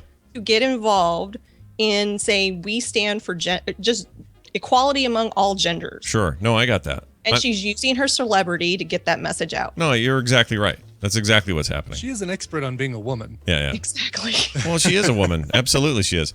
But I'm not saying she's not even. In her case, I feel like it's a little bit of a harder deal because she actually kind of is qualified in lots of ways, and it's not really my bigger issue. My main issue is why is Leonardo DiCaprio talking to anybody about anything? Like, he's a fine actor, he's good. Who would you pick? Well, I don't know. I guess. Hey, Leo, get off your freaking yacht with your 5 lady friends that are all naked and topless in this TMZ photo. He has a fortunate life and he wants to give back. I guess that's one way of looking at it. I am super cynical about this particular I know. issue. I'm trying to bring you down a little bit. And I have been for a long time. It's not even new for me. It's like, No. why is I keep going back to Sean Penn for some reason because he's so out there about it. But Clooney does it. A bunch of people do it. People like purpose in their life, and if they feel like they have, I think if a person feels they don't have a purpose, and they're in this superficial world, We've just inflated their station, though, is what I'm saying. Don't you think? But I think they're trying to use their position for good. Right. And I think that's an important thing. I agree with that. And if, you know what? Half If you and can pepper. do some good, sure. You're totally right about all that. I think the cynicism is more about why people do what they do. It's a weird form of kind of people worship. We've put Leo DiCaprio in a place because he looks great on film. And it's like saying, hey, Scott, you sound good on the radio. You sound good on a podcast, so you're better than us. I don't know. And I would not be comfortable with that.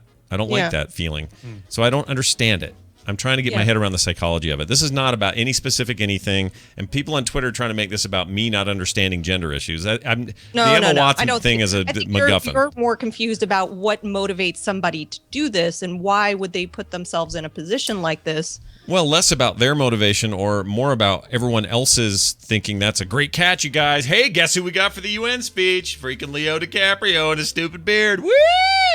But if you just look at it from a perspective of marketing, it then starts it makes to make sense. sense. Of course. Yeah. No, like I said before, it's obvious that there's cachet to it because they're well known and they can garner a lot of influence and attention. And I totally get it. Have you seen that documentary that Morgan Spurlock did, where it was all about marketing? Oh, where he's going to advertise all kinds of stuff on his body and What's whatever. it called? Morgan. I forgot. This something for sale. This film for sale. The one where, right. Yeah, this film for sale. Yeah. That was really a great documentary. It Right. kind of, he really looked at. I mean, there was a lot of tongue in cheek to it, but I can tell you, after we watched that movie, so the pomegranate juice, Palm Wonderful sponsored. We went out and bought Palm Wonderful. You did, really? Yeah, because Mark wanted to try it. That's amazing. And he was like, "Oh my gosh, it's one of his favorite drinks now." It's so funny. I'll fully admit I probably could be brought down from this tree I've climbed on this issue if someone could just, I don't know. It's not even like it's a problem. It's like, hey, did they bring some additional attention to a very important thing? Yeah. Great. I guess I'm just more weirded out by why that's happening with people that are just on our TVs and stuff. That's been happening forever. It's true. We as a society, this would be a great topic for Wendy to talk to. It really would be. In fact, I'm writing this down. Society, I was just watching the Lego movie. Yeah. And how the main Lego, he's just normal, but he might be special. And we all like to feel like we're a little different. We're a little unique. We're a little special. Yeah. So. And we like to put people who we think are special on crazy, weird pedestals. Yeah, and some people take advantage of that, unfortunately. They do. Some people don't. Some people do, and some people don't. You're right. Some people, are real quiet about it. Some people are real loud about it. Some people burn out early. Some people last an entire 70-year career, whatever.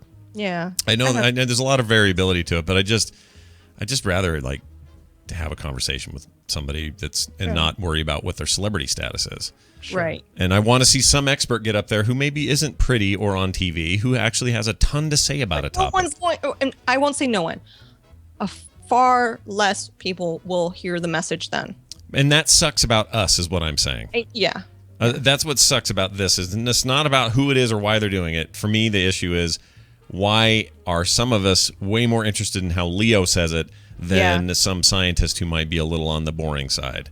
Did you happen to catch John Oliver's take on the Miss American pageant? I've been hearing about this. No. I posted it on my Facebook timeline. It is the best. I hear it's pretty brilliant. Because it's addressing what you're talking about here. Yeah. And, Miss America, we are the largest provider of women's scholarships. And they say like 45 million. And they went through all of the documents. It's a fascinating watch. It's only 15 minutes. Just Google John Oliver, Miss America pageant. It's so smart. And he references other organizations that provide women's scholarships that don't base it off of outside beauty. Yeah. And there's like a handful, but they're not the largest funded because nobody donates to them. They're not seen, right? So it's kind of playing into what you're saying. Yeah. No, I agree. Well, this is good. I'm happy that we got a little extended discussion out of this. Yeah. I was listening to you going, yeah, I want to say things. I want to say things. I'm talking to my computer. He's not responding. Well, I presume that you also streamed some things this week. What'd you get? Some movies? Yeah. All right. So the theme for today will be family. Family. Because we're family, right? We are family. Yeah, in a nice extended way. Exactly. When you're here, Nicole, we're family. That's right. That's right. Free breadsticks for everyone. Yes. I have a 2013 documentary for you called The Stories We Tell. This is a very fascinating documentary because I found after I watched it, I felt very, I looked inside. I kind of was very reflective in my own and how I hear stories, how I tell stories, how I interact with my family. So the premise of it is it's kind of telling a story of a family, and the young girl is kind of the center of it. And they joke around that, she doesn't look like the rest of the siblings. And so they've always joked around. And it's a lot of old, like 8mm footage, telling the story of a husband and wife. They were actors and they live in Canada. And you're getting the perspective of the father. The mother, unfortunately, died of cancer, so she's not telling a story. The daughter, and then her actual father. So it's really interesting. And then you also have a lot of interviews with the brothers and the sisters and kind of how they remember. And so I thought it was a really well put together kind of family telling of scandal and mystery, and how one person may remember a story versus another person, and how you kind of peel back the layers of this family and how complicated families can be. Oh yeah. It's a really, really well done documentary. That's interesting. So, and it's on, you say Netflix or Amazon? It's on Amazon. Amazon. All right. Is it on Netflix It's too? on Netflix as well. Yeah, I'm seeing it right now as a streaming. Watch the trailer. It'll tell you a lot of kind of the premise of it.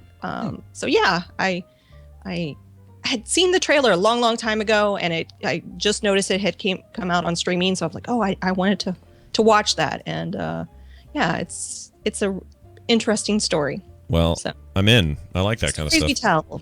All right, I will check it out. What's number So two?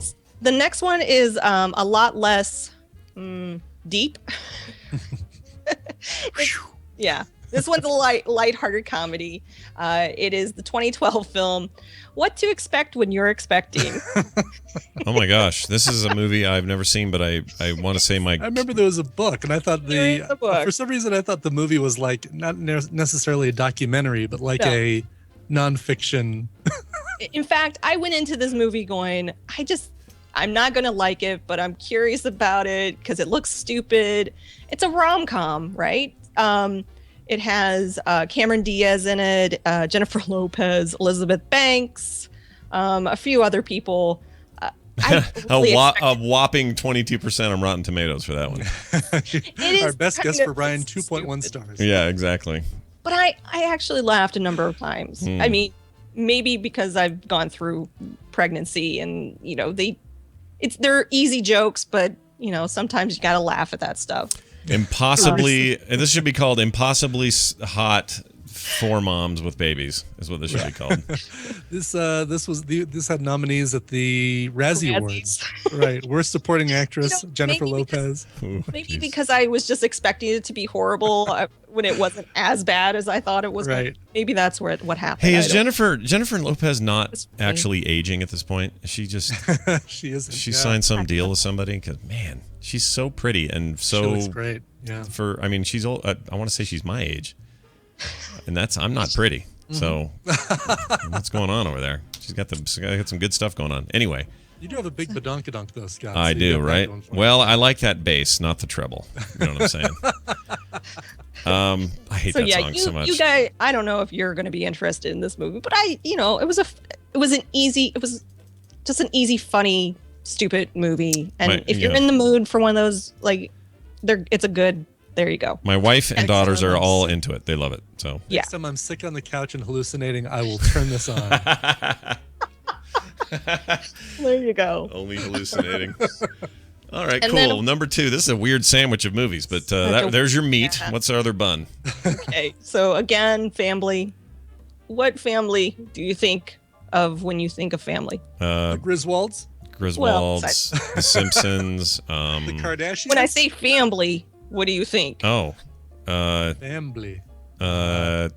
The Sopranos. Oh, The Sopranos. Which I'm that watching right now. Yeah. Are you? I am. Family. I am. I Family. started just the other day with episode 1. I've never seen it before at all, and I'm totally into it. So yeah, it's streaming on Amazon Prime, all 6 seasons. Watch it ad free. There you go. So good.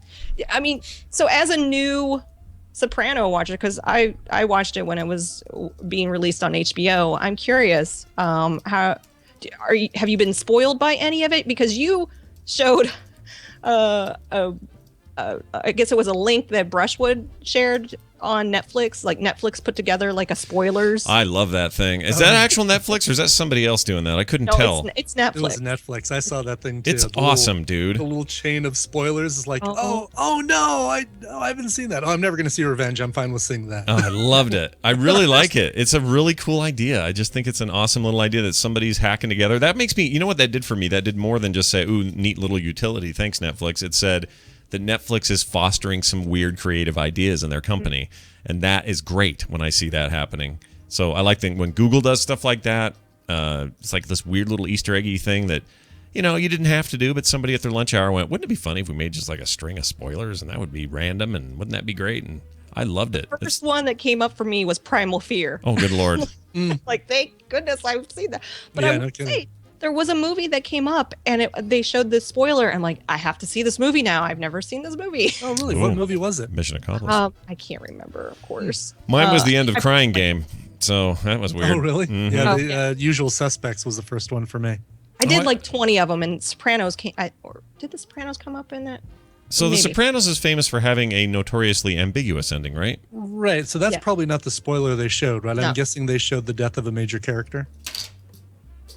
I don't Yeah, know. I think don't so. know. I have no Yeah. idea. Yeah. I'm not going to say anything more than that, but Hmm.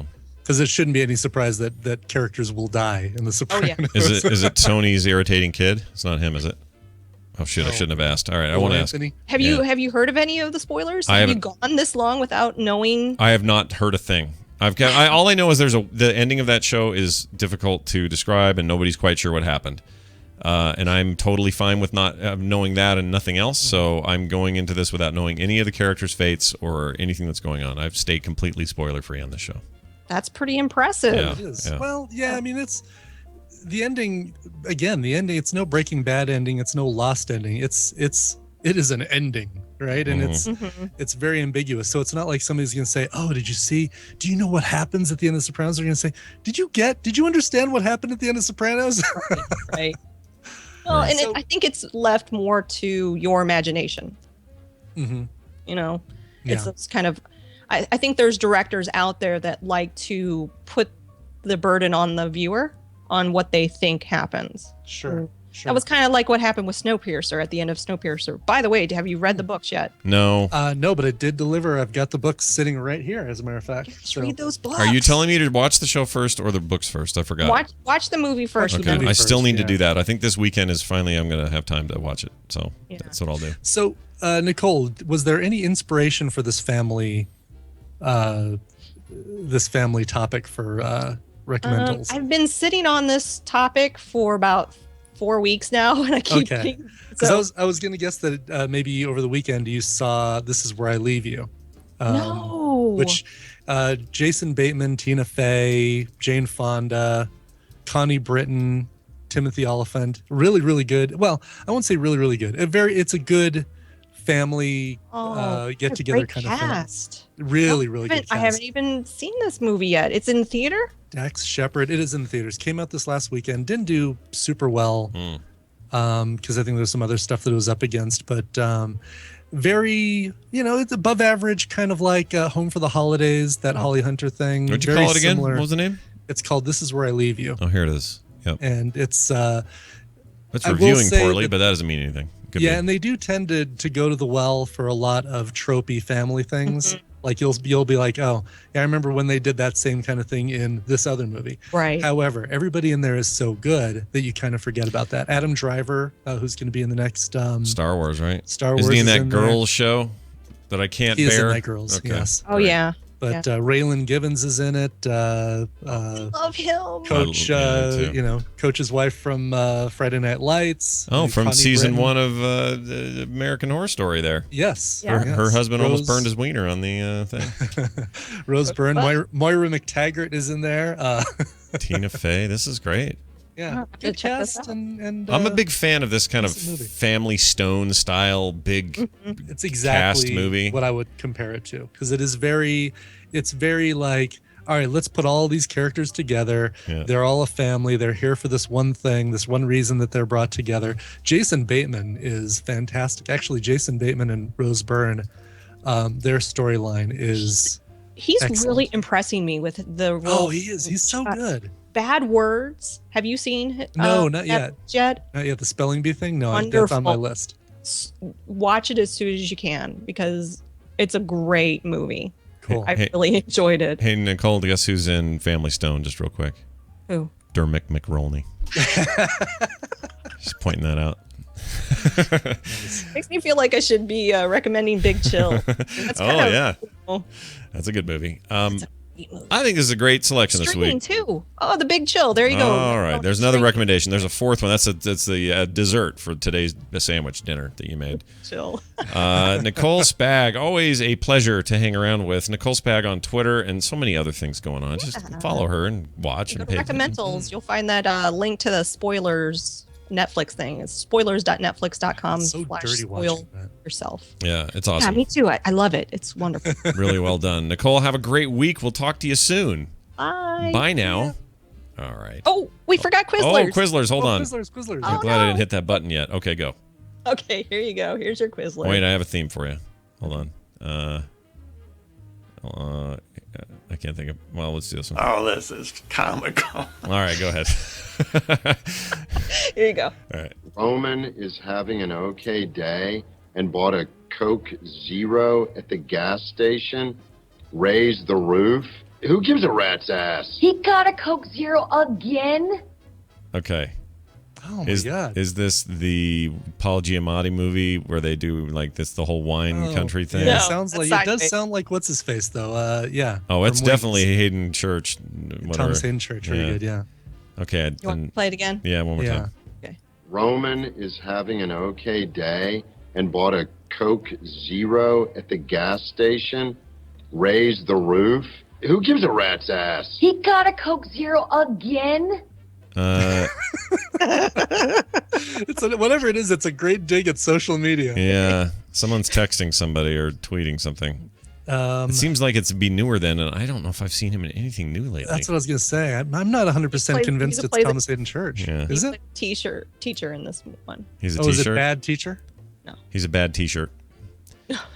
I don't know. I'm out of ideas. Chat room got it. In fact, Phil Rod. Oh, but that is Thomas Hayden Church, right? Yeah, it is. He plays it. Okay. So Emma Stone was. I the forgot one he was playing- in that. Yeah. It's a great movie. I love the dynamics. The reason why I picked it is because Emma Stone's family. I just love how they interact with her, and I was like, oh, I hope I can have a family like that. I know it's a movie, but it's a very endearing what a relationship. great little movie. It's the modernizing of the Scarlet Letter, right? Is that the way? Yes. Pretty much. Yeah. Yep, that's and a more comedic take on the Right. I think it's a cute movie. Yeah, it's got J. Jonah Jameson in it. The dad there. I can't think of his name though. J.K. Simmons. That guy. Yeah. He's fantastic. Is he the dad? Yeah. Oh yeah. Isn't he? Isn't he crazy? No. Unless you're thinking of Juno. It's you know what? Am I thinking of Juno? You are thinking of Juno. No, let's see what I'm thinking of. Who is it? I know this. Hold on. Italian guys and everything. Super Yeah. well regarded. Oh, shite. Hold on. It's. Oh. Tell me. Stanley Tucci. Stanley Tucci. Tucci. Damn it. I knew it was Stanley Tucci. I just couldn't think of his name. All right, Nicole. Now we're done. Okay, we're done. Poor Brian and I, we suck. We'll talk to you later. Bye. Every time I hear Thomas Hayden Church, all I think of him is going, Joel, I don't think the plane's ready to fly today. Joel. Oh, Right. Good stuff. I love forgot Wings. He was in that. What, Wings? Oh, yeah. No. Easy I A. remember he was in Wings. Okay. Easy A. Okay, good. Yeah. Him and Shaloub, man, did pretty good for themselves, you know? Right. It's funny, these two outcast stars on that show went on to be Secondary venerable supporting. actors. You know? Right. You don't hear much from the two main guys for sure. Tim Daly and Wow. the Well done with him. guy The guy who was on the remake of The Shining that was on network TV. Yeah, which was actually pretty good. Mhm. That was all right. He, I still can't look at him the same though. After Single White Female, he was the Oh, right. love Yeah, interest with in a that. Shoe heel right in the forehead. Yeah, I don't like that. Okay. Ooh, Tom time. Man, we were Tom I time. didn't realize how late we were running with Nicole. I apologize to Tom in advance, but we will bring him in. Let's talk about Bendy Phone with Tom. Yeah, I want to. I mean, he's probably got other stuff too, but I'm just real curious about one aspect of that story that's driving me crazy. So here's the little themey. With the computer, as with any tool, the concept and direction must come from the man. That man is Tom Merritt, and he comes on the show every Wednesday and talks about technology and the stories that shape our technological future. Tom Merritt, how's it going? Technological. I can't talk today. So jacked up, I swear. Tom, before we go anywhere with this, yes, I gotta ask this question. I'm irritated about this. All so right. you're gonna help me here. Here's the deal. I'll try my best. The weekend, or I guess it's not the weekend, the time between, I'd say, Sunday and today has been littered with stories about, oh no, iPhone 6s are bending. They're bending in people's pockets. Oh no. All right. This always seems to happen. A new device comes out from some manufacturer, and immediately there's like, oh, the screens are blue, or there's If the finger brushes the antenna, you'll drop a call. Yeah, or whatever. It's There's always a purple glow around my picture. Yes. Yes, right. So there's always something, and this is the one for this time that it's bending. Now, as we all know, the phones are no longer double-sided glass. Instead, it's made to make them thinner, and the trade-off from the thinness is that you've now got this aluminum thing, and that helps it not be so heavy. But also, aluminum is a more bendable metal than most metals, and they're super thin, and you're making a trade-off when you go thin. And a bunch of people have pointed out, well, hey, they're not the only ones. Here are the other phones that also bend if you sit on them in your back pocket. And I'm just frustrated that it's even a thing. Whether it's Apple or not, I don't even care. Like, there was someone who said, oh, the new Note thing will bend if you sit on it. Well, it's because you're sitting on your phone, dude. Mm-hmm. Like, the problem here isn't like there's some weird manufacturing flaw that everybody should flock back to Samsung or Apple or whoever and go, I want my phone back, or I want my money back because this bends when I sit on it. Quit sitting on it. Now, where do you stand on all this hubbub? Scott, just why don't you Talk just him be a down from shill the for the ledge. corporations? Uh-huh. Just defend their ability to send us bendable electronics. Such a fanboy. I've been fighting for years against the bendability of my original Amazon Kindle. Yeah. And they will not hear me. Also, my Timex Sinclair 1000 could totally bend if I stick it in my pocket. Right. Why won't they hear me? Right. Scott? Right. See? Because the curvature of your butt has taken precedence in this thing. And the other... Einsteinian. Well, and the other one, when it was all glass... Waste butt time. Right. When it was all glass, everybody complained about how it snapped in your back pocket. The problem here is back pockets, guys. Here's the thing. Every time an iPhone comes out, within the first week, there is a gate now, ever since Antenna Gate. And even before Antenna Gate, there was the yellowing thing. Mm-hmm. Nope. There's always something. And the reason for that is when you make this many million of anything, there's going to be quirks. And there's going to be use case scenarios that the manufacturer could not foresee that are going to cause odd problems. Apple is in the specific predicament that everyone is hyper focused on their product, right? So when the Galaxy S5 comes out and it bends in a few pockets, there's not this laser-like focus on it. Right. However, it does seem as if this one is a little bendier, perhaps, than the Note or some of the others. Whether that's actually true or not is really the case, is really the question, right? Yeah. Is it just that more of these are being put through harder use faster than these other models? Because you're right, you're totally right. Other large screen phones have bent as well because they don't fit as nicely up against your leg, and so even in your front pocket, they're going to be stressed. I've bent an iPhone before. Right. I think it was my iPhone 4 that I actually like warped so it wouldn't lay flat. I remember that. I remember you talking about that. Yeah. And it didn't affect the ability of the phone to work. Yeah. But I was like, I got to be careful. Have a Like little I can't just curvature, yeah. have it. I just can't sit with it stuck, wedged up, in my pocket like that. So to a certain extent, I think you're right, which is, hey, come on, this is a $600 to $1,000 piece of equipment in your pocket, even if you paid a subsidized price for it. Sure. You need to treat it as such. On the other hand, I think if these are more susceptible to that, if people are saying, look, I'm taking the proper precautions. Guy from geek.com said, yeah, I had it in my pocket for a couple hours. I don't feel like that should have been enough to cause a problem because I've had plenty. He tests phones, right? Right. That's his job. He's like, I haven't had any other phones do this. Well, so I could be a real question, right? To say like, hey, is this thing defective? Is it not stiff enough? Or even if it's like, hey, this is the way it's made, you should have warned us. Like, hey, you can't just shove this one in your pocket like you do other ones. Right. And the way I look at it is this: I had a physics class in high school, first physics class I ever took, and I remember almost on day one we talked about surface area, and as a surface area, as it gets broader and thinner, it is bendier, no matter what the surface is, no matter what the thing is. So the idea that anybody be surprised about A, going with aluminum, and B, going so much thinner than previous generations of this phone or any other phone, that it wouldn't also bend, seems like you're just pretending that you didn't know physics existed before, even if you don't know the exact ins and outs of that sort of thing. The state of education in our country. I guess so, but like if you put a hockey puck in your back pocket, guess what? Probably not going to bend. If you put a flat, a sliced off top version of that hockey puck that's only, a quarter of an inch thick, it will bend in your pocket. It's kind of coming down to that for me. And it was a nice way for me to bring up with my daughter, hey, quit putting your phone in your back pocket, because especially if you get a new 6 like she's planning, you're going to bend that thing.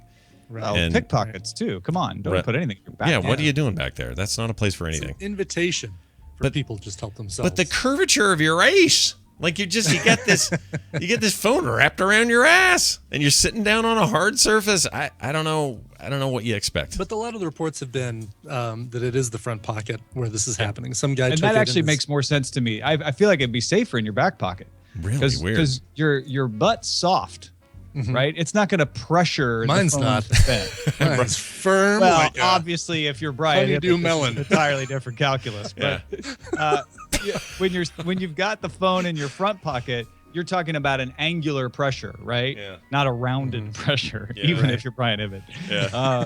So that doesn't surprise me. It's like, yeah, where it's bending is people have got it in their front pocket, and their hip is essentially shoving it up against their leg and providing a little nice, even, consistent pressure the entire time they're sitting. Yeah. I actually turned my iPhone 5 off one time because I had it wedged like that. Yeah. And these were pants that I had just bought that were too tight. And I said, Tom and his skinny pants, right? Skinny jeans. I was like, no, that does not work for me. Jeggings, Tom. Yeah. So, and maybe that's it. Maybe we just hit on it. It's the skinny jeans combined with the iPhone 6. That's the problem. Yeah. Yeah. I just think it's a threefold thing. They're bigger. That makes it more susceptible. It's using aluminum now as a backing. That's more susceptible. And people have bad habits, and just bigger. Now I want to be clear that doesn't excuse the fact that what if Apple did make it too easy to bend, right? Sure. But frankly, in all the reports and analysis I've read today, the incidence of this happening, or at least being reported, seems small enough as a percentage of the number that are sold. It doesn't seem likely that this is actually defective. It's more what you're talking about. Like, hey, this size of phone at this thinness with this material is going to be a little susceptible to bending. Maybe Apple should have made that clear, the genius people saying, hey guys, if you stick your phones in your pocket, usually you might want to be careful with this 6, because they go through this whole big song and dance setting up your phone. They could have slipped that in. And maybe they should. Maybe they should. And you know what they'll do? If they do that at all, this is like the pattern would be about 30 days later. We'll hear something like they'll come out with some small post on their FAQ or somewhere on the website or in the forums or something that will say, we recommend, while we always strive for the greatest structural integrity, blah. We recommend you not put this in any pockets at all or something like that. Well, and I think that's unreasonable, right?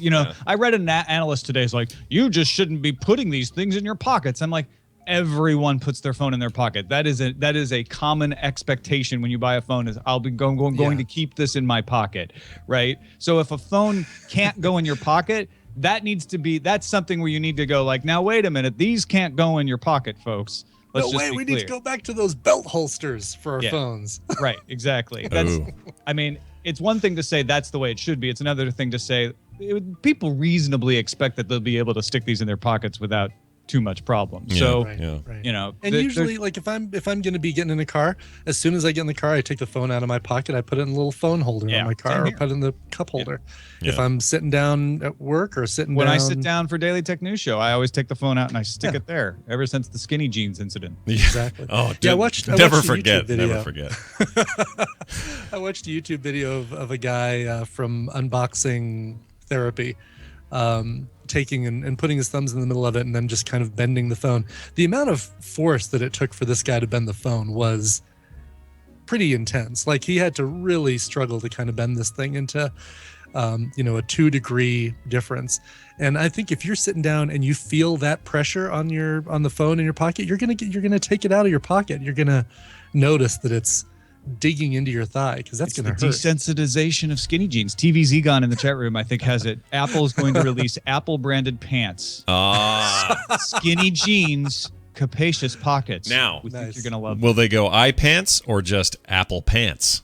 My pants. My pants! My pants. Nailed it. This is why Tom's at the forefront of technology reporting and in journalism, folks. Because of puns. He knows what's up. I didn't cargo pockets. Now I know you may have not come here to even talk about this, and I didn't want to completely hijack that. Did you have any other big topic that you wanted? Well, it was that or the BlackBerry Passport, which also doesn't fit in your pocket, by the way. It's square.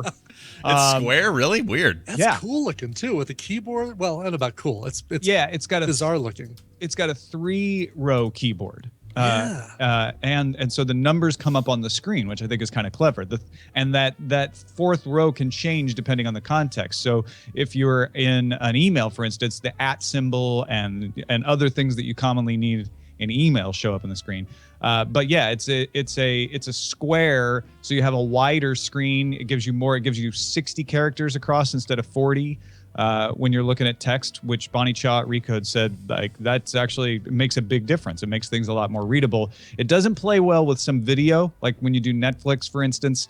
It kind of cuts off the sides, and YouTube puts bars around it, so different apps work differently with it. But it also comes now with the Amazon App Store preloaded, because you can run Amazon Android apps on BlackBerry OS. $599 unlocked makes it pretty affordable, but we don't know what the subsidized price is going to be yet. Yeah, and so this is not but you were talking about the keyboard. It is absolutely not a physical keyboard. It's like is it a physical keyboard? I mean, how does that change? Yeah, it is. Then? 3 rows of it It's are. 3 rows of physical keys and 1 row of virtual. Oh, I see. So that other one pops up top. I'm looking on at the photos. bigger screen, so it doesn't feel like it's taking a lot away from it. Okay, that's actually kind of interesting.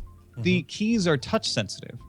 Oh, so you weird. can do gestures across the keys for things like delete or next. They're software defined. Well, Molly Wood, a friend of yours and obviously a friend of the program here, she did a review on the New York Times website and said this: as for one-handed use, just forget it. For the iPhone 6. No, for the Plus. For the BlackBerry. For the for the BlackBerry. For the Passport. Yeah. Oh, really? Oh, because she said the same thing for the iPhone 6. Yeah, I think she's really into that whole. I think she's really into that whole one-handed deal. It's like I got a kid, I've got things to do. I need to be able to use the phone with one hand.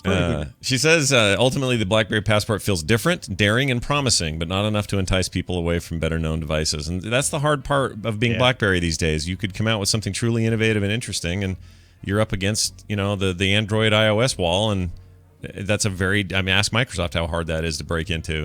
And they should be able to. And if they can, I'll be honest, if BlackBerry just rejuvenates enthusiasm in the people who are still BlackBerry customers, that's a win. Yeah. Because they're fighting against erosion of their base. So if this one comes out and people say like, "Ooh, I'm sticking with BlackBerry because I'm in that universe and this looks cool," that's good for them. And I think John Chen knows that. A couple other things that are interesting about this phone. They're going to come out with a BlackBerry Classic version of it that's not square like the Passport later this year. That'll still have those touch-sensitive keys and stuff. But they also are doing some things where you can sync across different platforms. So the BlackBerry services that have launched on Android and iOS, you can now access your data across these different platforms. So if you have, say, an Android tablet and you have BlackBerry Messenger there, your data can sync. I wonder if Richard likes this segment, Brian, that we're not even talking about Android. I wonder. Right, exactly. BlackBerry, iPhone. Are there any other phones? I can't think of any. What else I don't is think there? Are any there? other operating systems? The BlackBerry or- runs Android apps. We've mentioned Android. So Yeah, that's true. There you go. There you go, Richard. Take that to the and I bank. just said Android tablet, Richard. Yeah, see? Basically, I was saying, obviously everyone has Android, but you might want to switch to these other newer platforms like iOS. Yeah, this has been the Android Richard Minute. Thank you for joining us. Because you know Android is actually older than iOS. Oh gosh, that's true. Technically, Depends right? on how you grade it. Sure. You get iOS fanboys now writing in right now going, it's not true. It was in How come development. we never talk about the Palm OS on this show? We Yeah, should be no talking doubt. about the Palm Well, OS. even if you say, hey, Android's got its roots in Linux and Linux is older than that, well, then couldn't some argue that, well, wait. When's the last time you discussed Compact? Or that Geo, what the hell was that thing? Yeah, or PS2, was it? The Kin. I'm a big fan of the Kin. Oh, the Kin, dude. The Kin lasted 5 minutes. Everybody hot 5 needs minutes. a sidekick. So weird. Hey, that was the original celebrity leak controversy. Was the sidekick? Remember? Right? I know. And they were monster huge right before iPhone hit, and then everything changed. What are you going to do? I'll tell you what we'll do. All of this has happened before, my friends. It will all happen again. I'm hearing some music coming from the ship. It's coming from the fracking ship. Tom Merritt, everybody. Ace Detect on Twitter. TomMerritt.com. You're supposed to have some artwork today that will then let us have the history of tech or Tech News History Deal book out. RLY. Yeah, Awesome. that'll be happening No, soon. This is a big one, right? Because as soon as we get the October version of the Amazon Kindle single of the monthly tech histories, we've got all 12 months. Yeah, available. Today is Art Catch-Up Day, everyone. Wish Nice. me luck. Tom is also on this weekend, or excuse me, I was about to put you on your old show again. Daily Tech News Show, That was which my show. it's true, which happens a little bit later today. These and other stories will certainly be covered there. Anything else you'd like to mention? Brian Brushwood is on the show. Oh, lovely. Becky we Thompson's on tomorrow. hardly ever see that guy. Recently birthdayed Brecky Thompson. Yeah, he's 1 day older and 1 day wiser, so that'll be good. I've got birthday week. Kind of. Patrick Beja was on it. Oh, Patrick! That's right. Patrick's birthday was a thing that happened. Oh was wow! born, too. A star-studded week continues born. at Were you Daily born? Tech News Show. I was born at one point. I don't have a belly button though. I don't know what that means. Was I birthed I was in a born dish? when I was very, very young. Very nice. Gattaca. All right, so there you have it. Oh, I forgot Quizler. Oh, Quizler, give us one. Give it to us. Tom Merritt's Quizlers are very different. They involve him hanging Play us up. a clip of somebody's keynote, and we have to guess. That's a great idea. Yeah. That's awesome. I should do that. Which Google I/O did this happen in? Hey, Rob from who makes a bunch of your theme music. Rob Gabers, yeah. From Schnauzer. Yeah, the Schnauzer Studio Radio, or Schnauzer Radio Orchestra. New Yeah. theme music for the Tech History podcast. Oh, no way. For the Today in Tech History podcast. And it has little clips from like a Zuckerberg keynote and a Steve Jobs keynote in there. Made me think of that. That's amazing. He is awesome. I love Rob, and his music is insane. Yeah, my new video game show, my twice-a-week game show, Boop, has just filled with his music. He's a genius. Tom Merritt, take it easy. Have a great week, and we'll see you Friday for Current Geek. Adios. I just rhymed that. Oh, I didn't mean to. Come on, Brian. Hold on. Whoops. Oops. Sorry. Are you there? Hello, Brian. Hello. Now I don't hear your audio, though. What the heck? Hang on, I'll try you back. Oh, you know why? Hold on. Hang on. Don't go anywhere. Add people to this call. Oh, gosh. Scott, really? Have you learned nothing? There we go. Okay. There we go. I'm in. What Good are you Lord. running this thing from an iPhone? I don't know what happened there. What are we doing? Let's do some quick emails. Sure. It's a nice long show today, but hey, whatever. Yeah, exactly. It's Whatever. a big week. Emails are brought to you by. Brought to you by finding out your neighbor listens to the therapy show and worrying that you might have said something dumb on one of those episodes. Yeah, she's super nice. She did the cake for Taylor. She was hired to do our cakes, and she said yesterday, she goes, I love the therapy show. Oh, that's so cool. She's super nice, yeah, and her kids are really cool. Anyway, hey, here's an email from Oscar the Assassin. He's Terpster's friend. He says, Scott, you asking if finding two Mexicans sleeping on your front lawn was a bad omen. It is for me. It means my family is visiting and will be staying for a few weeks at my house. Adios, amigos. Ay, vida es mío. Oh no. Ken Cowan from Everett, Washington wrote in. Hey, Scott and Brian, I heard Scott talking about his friend's reaction to the White House security breach on TMS. I am no fan of the current administration, but when I heard that what he said, my eye actually started twitching. I really hate it when people from, quote, my side, unquote, act like that. I've deleted friends on Facebook for incessantly saying similar things. I know you know this, but we're not all like that guy. It's unfortunate that there are those types who seem to be the loudest, though. One of my most earnest wishes that people would understand that you can disagree politically but still talk to each other in a civil manner. Love the show, though. Ken. Oh, my gosh. Could we make more Kens, please? Could we just clone the Kens? Because you guys would make the world a better place. Oh, my gosh. Seriously, though. Like, that would be great if more people would think like that. On both sides of the stupid aisle. Could we all quit being a-holes? Because, we never did talk about it again, but that Rush Limbaugh thing about no means no, or unless you know what you're doing or whatever. No means yes. Yeah. Turns out taken way out of context.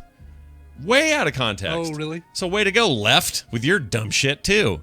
Like, I hate this stuff. Ken, we need more Ken. More Ken, less is everybody else. Less Barbie. Less Barbie. Bernie Walter wrote in finally. Got a final email from him. Says, hey, slurp and burp. I tuned into to the YouTube stream this morning and noticed that Scott's hair, shall I say, is a different color than last week. Was that for the wedding or just becauseers? Says Bernie. No, it's totally a different color. Kim colored it. She wanted to get rid of the gray that I get on the sides for the suit. She thought I looked better in the suit without these stupid gray sideburns I'm getting. So she did it, and it just went darker than usual. Normally, it's just my natural color, but for whatever reason, it went kind of dark. So yes, you did not. You're not wrong. This is my wife's doing. She did it. I blame my wife. My hair today is skin colored. Yeah, I like it. It's less pink than usual. Today was a shave morning. Oh, was Shave it? the head. Yep. And you still using the hand thing?